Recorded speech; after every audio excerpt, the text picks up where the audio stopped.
Kenapa kesombongan tidak kompatibel dengan manusia? Karena manusia itu makhluk khotok wan nisyan. Orang yang gampang salah.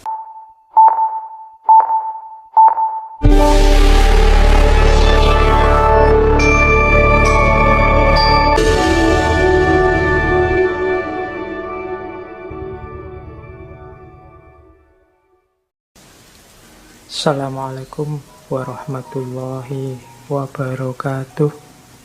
Nah, kita agak berpikir sekarang. Kenapa sih seperti saya bilang tadi, taubat ini dipentingkan. Kalau bahasa anak-anak hari ini mungkin diviralkan oleh para sufi, para ulama. Di-mainstreamkan. Karena memang ini sangat penting. Berkaitan dengan situasi, kondisi, hakikat hidup kita. Apa hakikat hidup manusia yang menuntut dia concern, perhatian dengan taubat? Yang pertama adalah kita ini punya kecenderungan khotok wan nisyan. Jadi manusia itu punya fitrah bisa salah, bisa khilaf. Atau lebih ekstrimnya mudah salah, mudah khilaf. Dan itu tidak perlu saya suruh ngaku, kamu sudah ngerti sendiri bahwa manusia itu mudah salah, mudah khilaf. Jangankan yang tidak sengaja, yang kamu sengaja itu loh banyak. Dan kamu nyaman-nyaman saja. Apalagi dosa yang sendirian tidak ketahuan orang. Waduh, kok lupa tadi belum sholat maghrib? Tidak apa-apa, tidak ada yang tahu. Kalau sama Allah tinggal tobat saja. Jadi kecenderungan jiwa banyak begitu. Manusia itu makhluk khotok wan nisyan. Oke, ini ciri pertama. Kenapa kemudian orang fokus untuk bertobat? Sadarilah, tidak ada manusia yang bersih. Maka manusia itu tidak pantas, tidak kompatibel kalau dia sombong. Ya ibaratnya komputer itu kalau diisi program sombong itu tidak cocok. Dia akan crash. Saya yakin kalian juga tidak akan kerasan kalau dekat dengan orang yang sombong. Kenapa? Kesombongan tidak kompatibel dengan manusia. Karena manusia itu makhluk khotok wan nisyan. Orang yang gampang salah, gampang keliru kok sombong, tidak pantas. Kayak tidak punya dosa saja kan gitu. Setiap orang pasti punya salah, punya dosa. Makanya kalau teman-teman kok tiba-tiba sampai pada momen harus konflik dengan orang, mungkin terdorong untuk maki-maki orang, menyalah-nyalahkan orang, menyesat-nyesatkan orang, ayo kembali dulu pada diri kita. Emangnya aku tidak pernah salah? Memangnya aku tidak pernah keliru? Tidak pernah khilaf? Fitrah kita itu ya antara lain khotok wan nisyan. Ada sisi itunya. Maka taubat penting. Makanya istighfar itu setiap hari, setiap habis sholat disunahkan. Berarti dosa kita itu hitungannya tidak harian, mungkin jam-jaman. Jangan-jangan menitan. Jangan-jangan detikan. Jadi kalau kalian muhasabah mungkin bukan minggu ini saya salah apa, tapi jam ini saya salah apa. Atau jangan-jangan menit ini saya salah apa ya. Dari berangkat ke masjid ngaji sampai sekarang dalam masjid kira-kira saya ada salah enggak? Perbuatan mungkin tidak, tapi pikiranku ada salahnya enggak? Ada kelirunya enggak? Ada negatifnya enggak? Mungkin jangan-jangan tadi sudah sebelum jam 8 sampai sini, wah Pak Faiz kok enggak datang-datang sih? Katanya on time. Muslim yang baik itu menetapi waktu kok yo jam 8 lebih belum datang-datang. Pikiranmu bilang begitu. Nah, ayo coba. Jangan-jangan dosamu tidak mingguan, tidak harian, jangan-jangan jam-jaman, jangan-jangan menitan, jangan-jangan detikan. Setiap kali kamu buka HP itu mungkin dosamu bergeraknya detikan. Jadi pulsanya naiknya cepat. Detik ini buka gambar itu nambah, detik selanjutnya buka apa lagi nambah lagi. Manusia makhluk khotok wan nisyan. Itu pun ditambah karakter kedua, kecenderungan kedua manusia apa? Tidak mau disalahkan. Orang itu biasanya kalau disebut salah, ditunjuk sebagai salah, tidak mau. Karena manusia punya fitrah kebenaran, jadi dia merasa gelisah kalau terbukti salah. Atau ditunjuk bahwa kamu salah. Padahal mungkin memang kamu salah. Itu kan yang membuat sering ada konflik orang ngantri misalnya. Orang ngantri tiba-tiba nyerobot. Terus dimarahi, mbok yo jangan nyerobot. Kadang-kadang dia malah nyolotnya lebih kuat. Padahal dia yang salah. Kenapa? Orang gelisah kalau disalahkan, ditunjukkan kesalahannya. Jadi manusia itu tidak mau disalah-salahkan. Makanya kalau kalian ingin jadi orang bijaksana, kalau menasihati orang, menunjukkan salahnya orang, lebih baik di situasi diam-diam yang tidak ketahuan orang. Karena manusia punya kecenderungan ego, tidak mau disalahkan. Itulah mengapa perintah bertobat itu diulang-ulang. Ayo tobat, ayo tobat. Itu karena kalau dibiarkan, kamu tidak ngaku kalau kamu salahmu banyak. Jadi ini kecenderungan kita yang kedua. Ya kalau kita bisa mengalahkan ego, kemudian saya tidak apa-apa kok Pak, kalau orang kritik menunjukkan saya salah, berarti kamu hebat. Tapi sebenarnya sebagian besar orang tidak senang, tidak nyaman kalau dibongkar salahnya. Padahal dia sendiri tahu itu salah. Sampai kadang mencari, kalau kayak minggu lalu, defense mechanism. Wah, kamu kok nonton video-video kayak gitu? Terus, alah ngapain sih ngurusin hal kecil kayak gini? Yang dosa lebih besar banyak itu, yang korupsi itu, yang kamu malah lari kemana-mana. Karena tidak ingin yang salah itu kamu, biar orang lain saja yang salah. Nah ini kecenderungan kita. Kadang-kadang karena saking tidak bisa mengelaknya, terus kamu lempar kesalahan, nyari kambing hitam ke yang lain. Saya dosa kayak gini, ya jangan salahkan saya. Mbok yo yang kayak gini nih harusnya mbok diblokir sama pemerintah, mbok tidak usah dibolehkan tayang, mbok aja kamu malah nyalahkan itunya. Padahal yang nafsu kamu. Nah ini ciri kedua. Maka perintah tobat itu diulang-ulang terus. Yang ketiga, nah ini juga lanjutan yang kedua sebenarnya. Seringkali kita itu melakukan pembenaran. Kalau bahasa hari ini normalisasi kesalahan yang kita lakukan. Ah wajar Pak, manusia begitu. Saya manusia normal Pak, makanya yo ada salah-salahnya dikit kayak gitu. Dinormalisasi. Kamu kok sering bolos? Ya biasalah Pak, anak muda. Kayak tidak pernah muda aja Bapak ini. Kamu normalkan yang salah. Nah ini penting kamu ingat-ingat. Itu yang dimaksud Imam Ghazali. Pikiran kita itu sebenarnya bukan raja.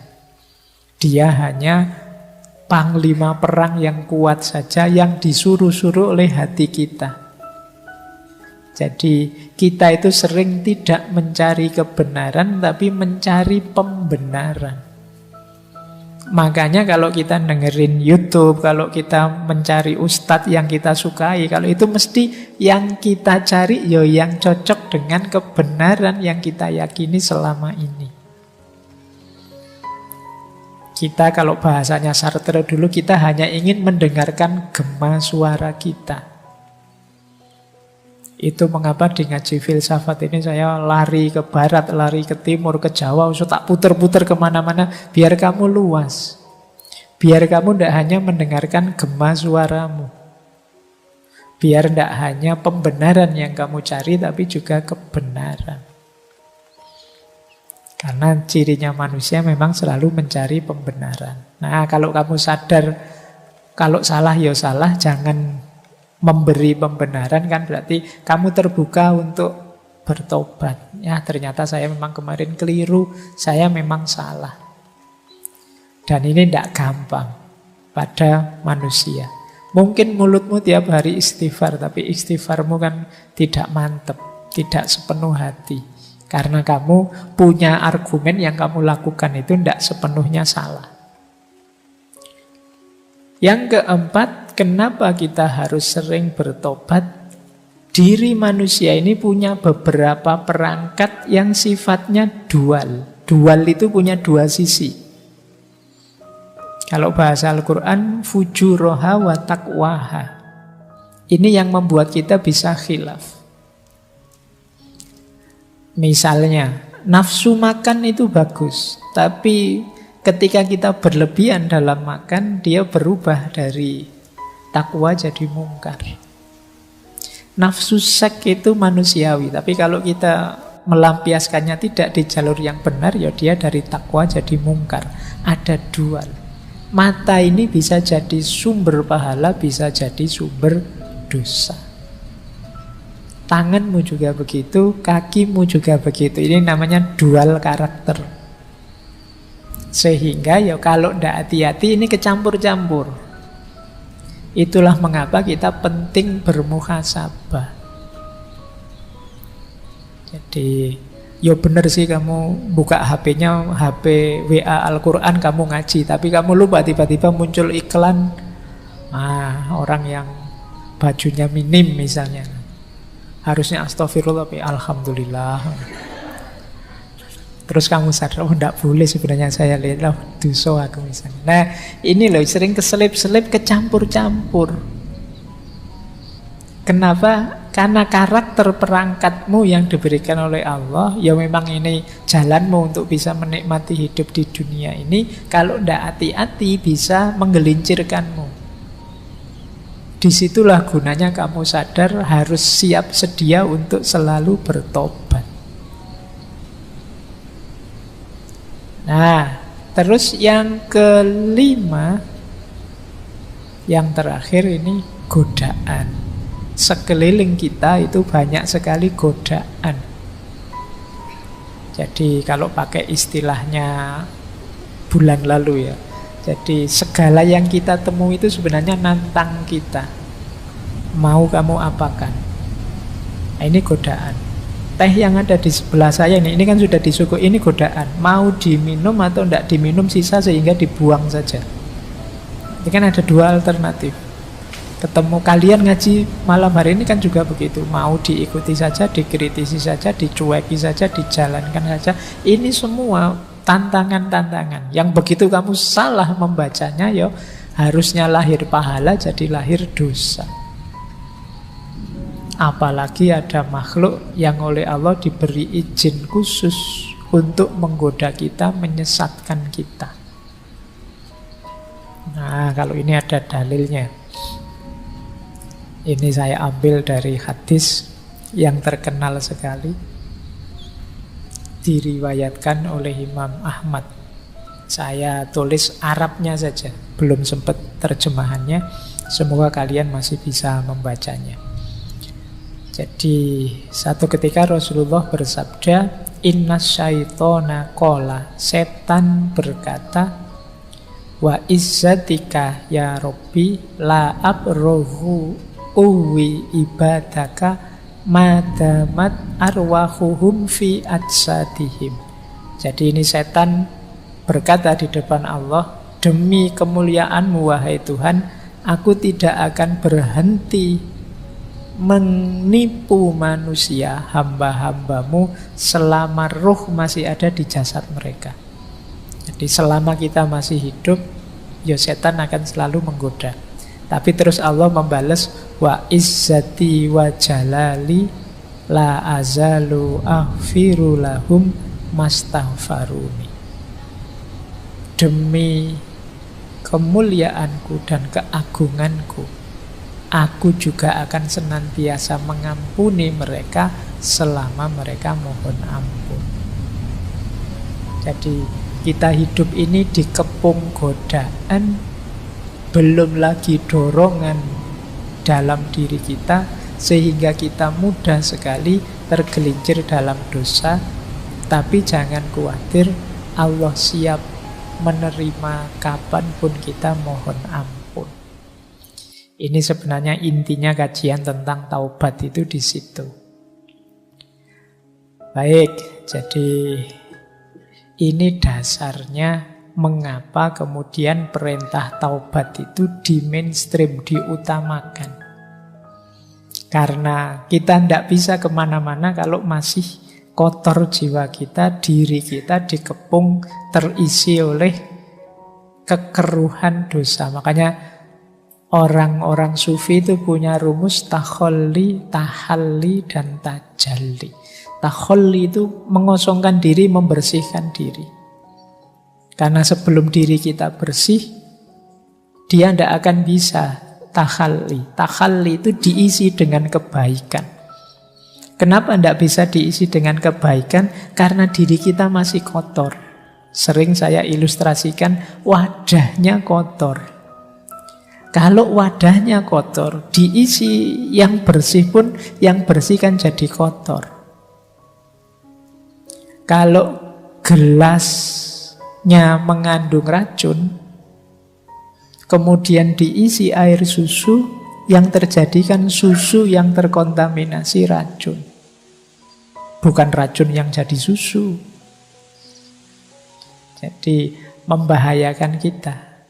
Itulah mengapa kadang-kadang kan sering saya ceritakan itu, ilmu itu baik, tapi kalau masuk dalam jiwa yang kotor, yang masih banyak dosa, banyak maksiat, bisa saja kehilangan kebaikannya. Jiwa yang penuh kebencian misalnya, kemasukan ilmu, ya ilmu itu akan dipakai jalan bagi dia untuk menjatuhkan yang dia benci. Ilmu dipakai jadi jalan untuk meruntuhkan orang yang dia dengki. Jadi ilmu yang harusnya menebar manfaat, maslahat, berbalik jadi jalan merusak. Nah, ini logikanya. Maka langkah awal yang penting memang takholli, pembersihan diri, taubat. Kalau diri masih belum bersih, masih sulit kalian mengambil manfaat-manfaat dari keutamaan-keutamaan hidup. Oke, untuk malam hari ini saya cukupkan sekian dulu. Mohon maaf kalau ada yang kurang berkenan, mungkin 1-2 kekurangan apa, mohon dimaklumi. Kalau ada kekhilafan, kealpaan yang teman-teman ngerti benernya seperti apa, ya silahkan disampaikan. Kurang lebihnya mohon maaf. Wallahul muwaffiq, wallahu a'lam bissawab. Wassalamualaikum warahmatullahi wabarakatuh.